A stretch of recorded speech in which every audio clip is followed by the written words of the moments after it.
Saudações, estudantes! Vamos iniciando aqui a nossa aula, então, sobre a pesquisa científica. E eu começo já recomendando para vocês um vídeo complementar a essa aula, né, que é um documentário, né, sobre os avanços da ciência.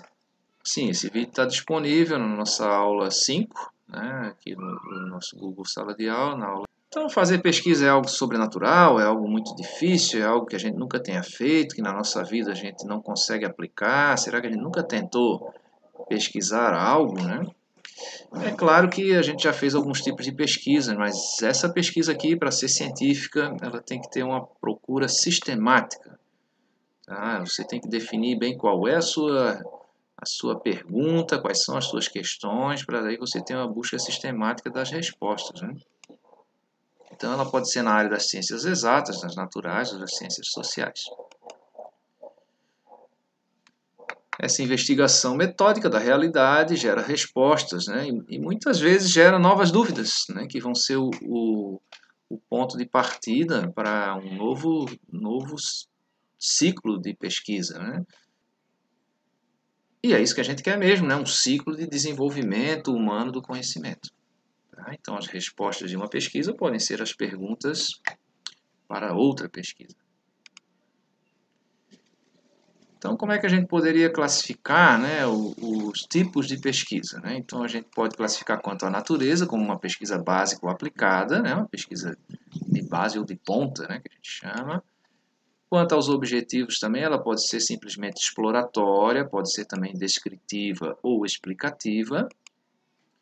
Quanto aos procedimentos técnicos, né, a maneira que a gente vai desenvolver, pesquisa descritiva, experimental ou bibliográfica. Eu já trabalhei em pesquisa experimental como bolsista, né, do laboratório. Na época, a pessoa me contratou lá para ser o bolsista dessa pesquisa na área de ferro. Ele usava lá um processo chamado sinterização, partia do pó de ferro e prensava, né, compactava esse pó numa matriz e fazia ali um corpo de prova. Então, a confecção desse corpo de prova e depois o tratamento térmico desse corpo de prova, que é parte desse processo de sinterização, né, a migração ali dos átomos, né, eu também fazia. Então, se colocava esse corpo de prova num forno e aquecia a 1100 graus, e claro, tinha que ter uma atmosfera controlada ali para ele não corroer, né, então se usava uma atmosfera de hidrogênio dentro de uma cápsula, esses corpos de prova. Então, tinha uma velocidade de aquecimento, uma velocidade de resfriamento desse forno, né? E depois fazia também os ensaios de fadiga, a pesquisa dele de fadiga no ferro sinterizado. Então, tinha lá uma máquina de fadiga por flexão, dava lá milhares de movimentos, né, de flexão nesse corpo de prova. Uma outra que fazia fadiga por tração, fazia milhares de ciclos, né, de fadiga, tração, compressão. E eu também fazia as análises metalográficas ali da estrutura cristalina, ali, a parte de microscopia óptica, microscopia eletrônica também. E esse pesquisador gostava de mim porque eu era técnico de mecânica também, né? Então dominava essa coisa aí de equipamentos, de máquinas, de ensaios, né? E eu acompanhei aí durante um ano essa pesquisa e ele gerou vários, ele chamava de paper, né? Hoje a gente chama de artigo, né? Então, ele gerou vários artigos, aí publicava em revistas científicas e tal. E eu fiquei com ele nessa parte final do doutorado dele, que era essa parte de experimentação, né? Inclusive, eu ajudei ele até na apresentação, naquele tempo a gente ainda não tinha data show, né? A apresentação da tese dele, a defesa da tese dele, né? Usou aqueles carretéis de slides, assim, e a gente ia mudando as fotografias ali, projetando na parede. E ele foi aprovado lá, hoje ele é professor aí de uma universidade lá em Santa Catarina.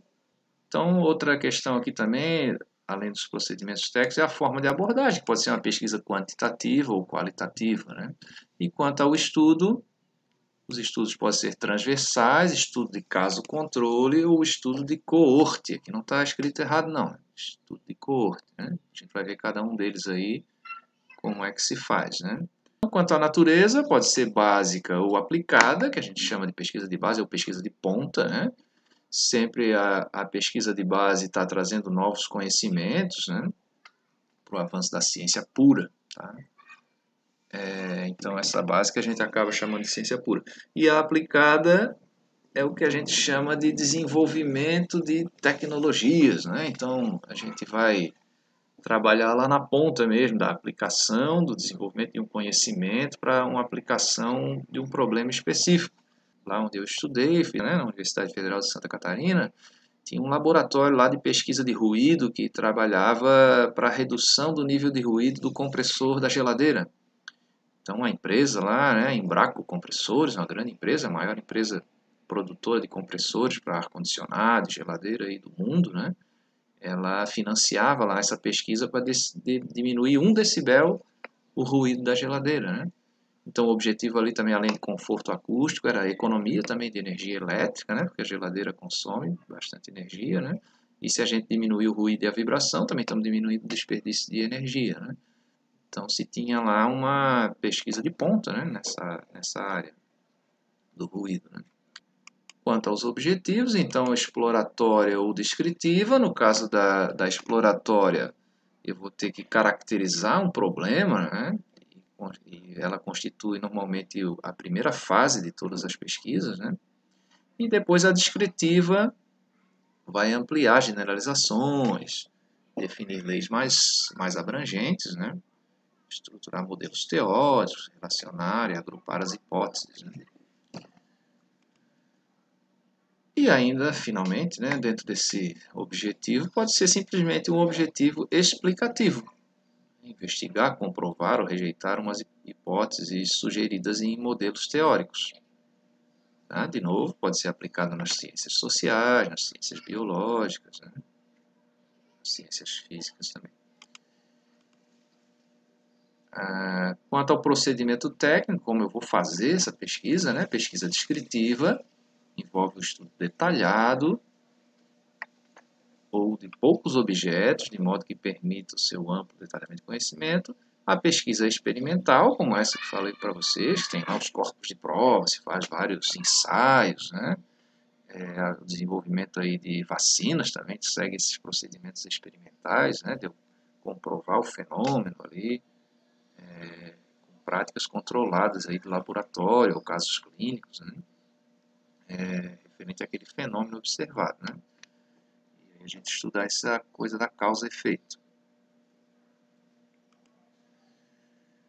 E a pesquisa bibliográfica, que a gente usa muitas vezes aqui nas nossas disciplinas do curso técnico, né? Já no ensino fundamental, a gente ia até as publicações, sejam elas livros, artigos em revistas científicas, vídeos, né?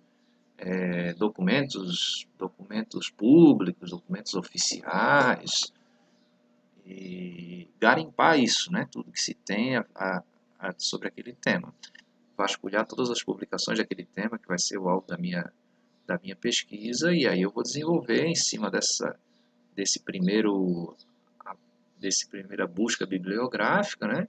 Desenvolver, por exemplo, a minha pesquisa experimental, né?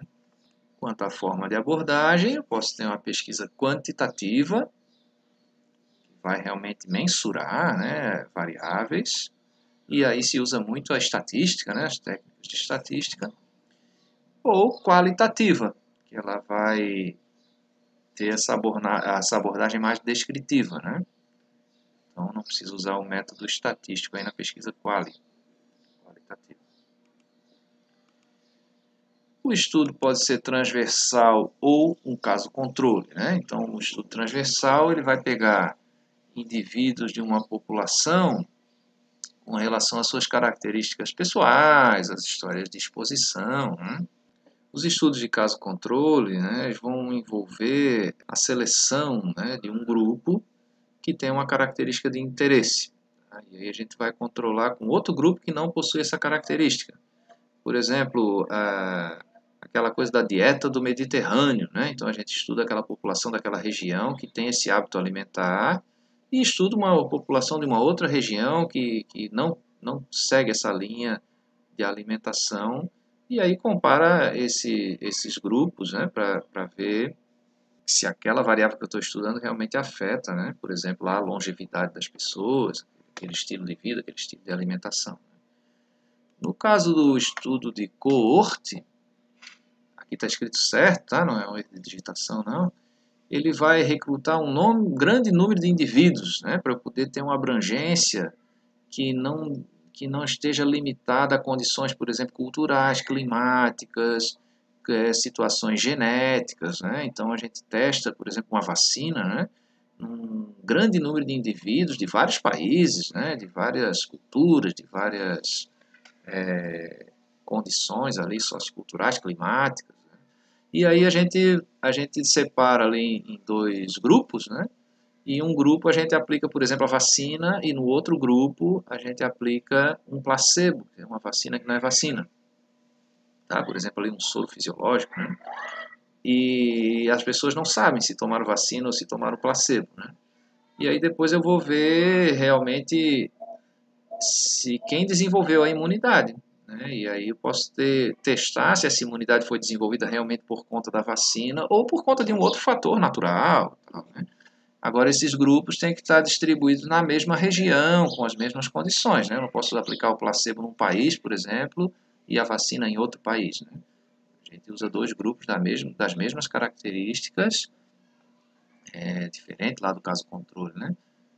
E aí vou comparar se essa vacina, no caso agora, né, tá muito no foco do nosso pensamento aí, a vacina, se essa vacina é eficaz. Então, vou recomendar para você, já que a gente está falando aqui de estudos médicos, né, esse caso do estudo de coorte e caso controle na era da medicina. Tá? Eu coloquei ali como material complementar. Leiam ali o artigo, não se assustem também com os termos técnicos, né, mas prestem atenção no jeito como como são feitos esses métodos. Né? Tá? Não se preocupe, não precisa ser médico para entender o que a gente precisa entender aqui nessa nossa disciplina. Tá?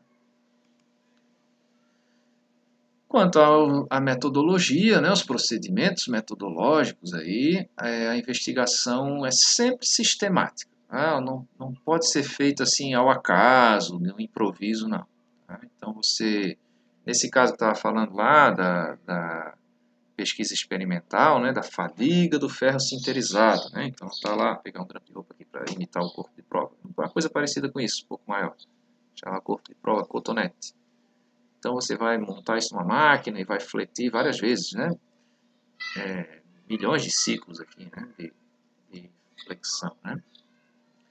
E aí você tem que dizer, ó, vou fazer esse ensaio até o corpo de prova romper. E aí eu vou anotar quantos milhões de ciclos ele houve para romper.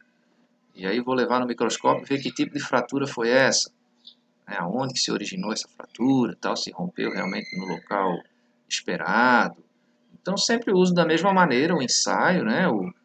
A amplitude da flexão sempre a mesma, o corpo de prova sempre no mesmo padrão dimensional, todos os corpos de prova feitos da mesma maneira, com a mesma temperatura, a mesma atmosfera, e aí eu consigo ter um estudo estatístico ali que diga, olha, esse material feito dessa maneira aguenta tantos milhões de ciclos.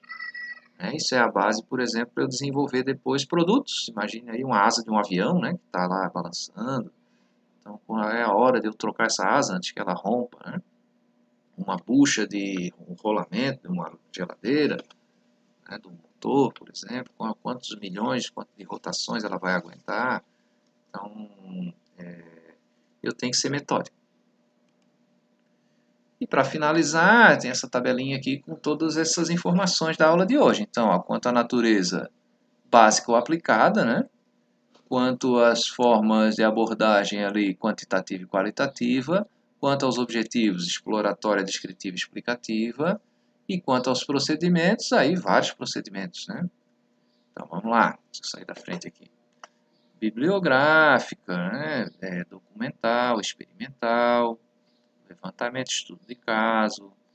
Então, veja lá se vocês resolvem a atividade, leiam esse artigo, assistam o vídeo complementar, né? E não deixe acumular aí as atividades da nossa aula, né? Muito obrigado.